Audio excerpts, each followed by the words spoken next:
इतकं सोपं आहे ना, कोणीही बनवू शकेल। कपड्याच्या छोट्या छोट्या तुकड्यांपासून जे ब्लाऊज पीसचे उरलेले तुकडे होते त्याचा उपयोग मी इथे करणार आहे। इथे अस्तर वापरत आहे मी, जे ब्लाऊज पीसला वापरतो ते 5 बाय 4 इंच याचं मेजरमेंट आहे। असे आपल्याला प्लेन 2 पीस पाहिजे आहेत।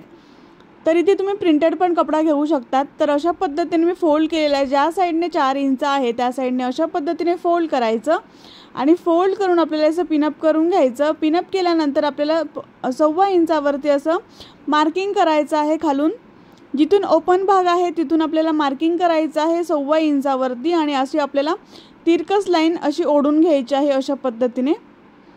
तर दोन्ही बाजूने अशीच आपल्याला एक तिरकस लाईन ओढायची आहे। तर दुसऱ्या सुद्धा पीसला आपल्याला सेम ह्याच पद्धतीने मार्किंग करायचं आहे। हा एक पीस तयार झाला आहे आपल्या। त्यानंतर दुसरा पीस घ्यायचा आहे, तो सुद्धा असा फोल्ड करायचा आहे। ज्या साईडने 5 इंच आहे त्या साईडने फोल्ड करायचा आहे। तर अशा पद्धतीने फोल्ड करून जी ओपन बाजू आहे त्या बाजूपासून आपल्याला इथे 1.25 इंचावरती मार्किंग करायचं आहे। तर जिथे ओपन बाजू आहे तिथूनच आपल्याला 1.25 इंचावरती मार्किंग करून आपल्याला तिरकस अशी लाईन ओढायची आहे दोन्ही बाजूला। अशा पद्धतीने खूप सोपं आहे, कोणीही बनवू शकेल। इतक्या सोप्या पद्धतीने मी तुम्हाला हे सांगणार आहे। तर कपड्याच्या छोट्या छोट्या तुकड्यांचे आपण खूप सुंदर सुंदर उपयोग करू शकतो। जिथे आपण मार्किंग केलेली आहे तिथे आपल्याला शिवून घ्यायचं आहे। तर मी तिथे शिवून घेतलेला आहे दोन्ही पीसवरती आणि हा एक्स्ट्राचा जो भाग आहे तो आपल्याला असा कट करून घ्यायचा आहे। दुसऱ्या सुद्धा भागाचा हा एक्स्ट्राचा जो भाग आहे तो आपल्याला इथे कट करून घ्यायचा आणि असे आपले 2 पीस तयार झाले।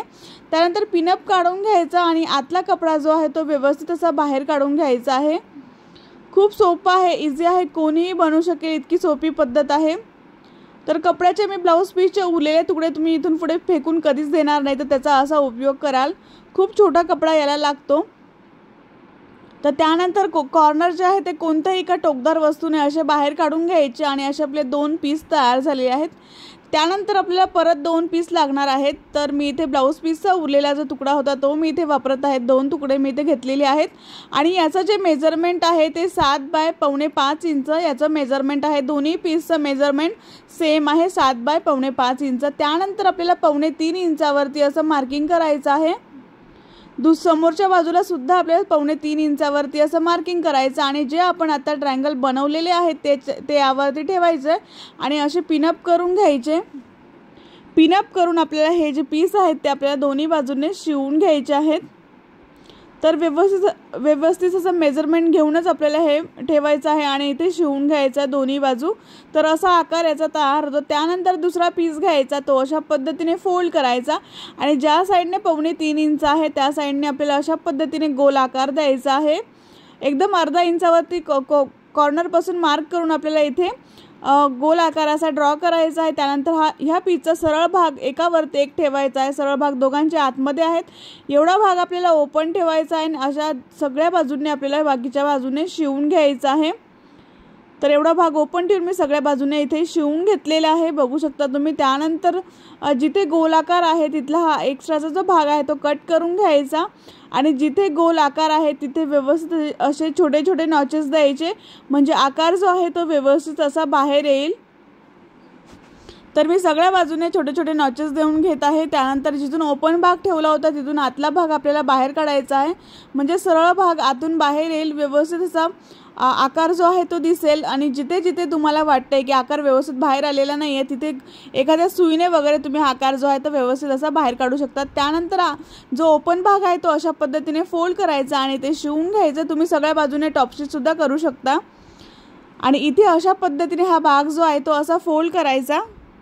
असा फोल्ड करून आपल्याला इथे पिनअप करून घ्यायचा आहे। त्यानंतर त्याच्या बाजूचा जो भाग आहे तो पण असा फोल्ड करायचा आणि इथे असं पिनअप करून घ्यायचा आणि समोरचा सुद्धा भाग आपल्याला इथे अशाच पद्धतीने आकाराने फोल्ड करायचा आहे आणि इथे पिनअप करून आपल्याला शिवून घ्यायचं आहे। तर चारही भाग अशाच पद्धतीने फोल्ड करून आपल्याला इथे पिनअप करून घ्यायचं आणि पिनअप करून आपल्याला इथे शिवून घ्यायचं आहे। तर चारही भाग व्यवस्थित असे फोल्ड करून आपल्याला ते शिवून घ्यायचे। टर्न करून जिथे आकार असेल तिथे आकाराप्रमाणे आपल्याला शिवून घ्यायचं। तर चारही भाग मी ते शिवून घेतलेले आहे, बघू शकता तुम्ही।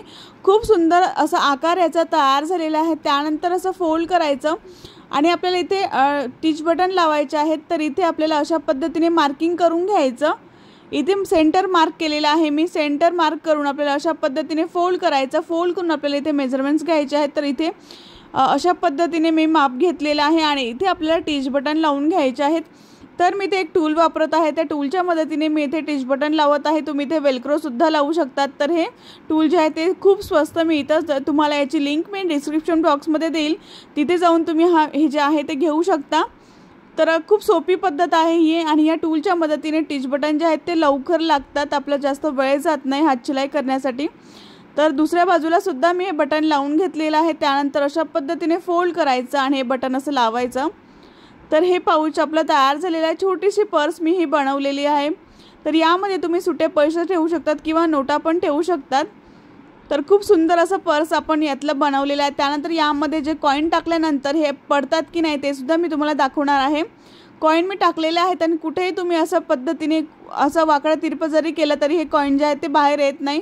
खूप पॅक आणि खूप सुंदर असं पाऊच आपलं पर्स तयार झालेलं आहे। तुम्ही असं फेकलं ना तरी हे याच्यातले कॉईन जे आहे ते बाहेर पडणार नाही, इतकं छान आपण हे बनवलेलं आहे। व्हिडिओ आवडला असेल तर एक लाईक नक्की करा, शेअर करा आणि सबस्क्राईब करायला विसरू नका। नेक्स्ट व्हिडिओमध्ये भेटू, तोपर्यंत बाय बाय।